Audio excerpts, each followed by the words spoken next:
সুস্বাদু সেমাই খেতে চান?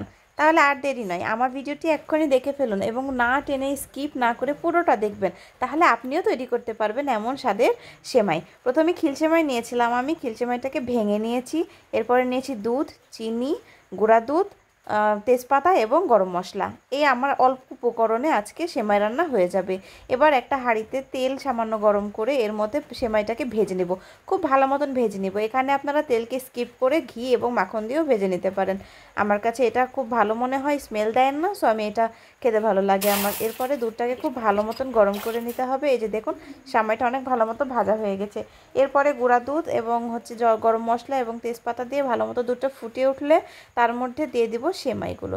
সেমাইটা খুব একটু ভালো মতো ফুটে উঠলে তাতে আবার একটু গুঁড়া দুধ অ্যাড করে দিব, এতে করে স্মেলটা অনেক ভালো আসে। এবং চিনির ক্ষেত্রে বলবো যে আপনারা যেমন মিষ্টি খান ঠিক ততটাই চিনি অ্যাড করবেন। যেমন আমি টেস্ট করে নিয়েছিলাম, আমার চিনি ঠিক ছিল, সো আমি আর পরে দেই নাই। এই যে দেখুন তৈরি হয়ে গেল আমার সুন্দর স্বাদের সেমাই।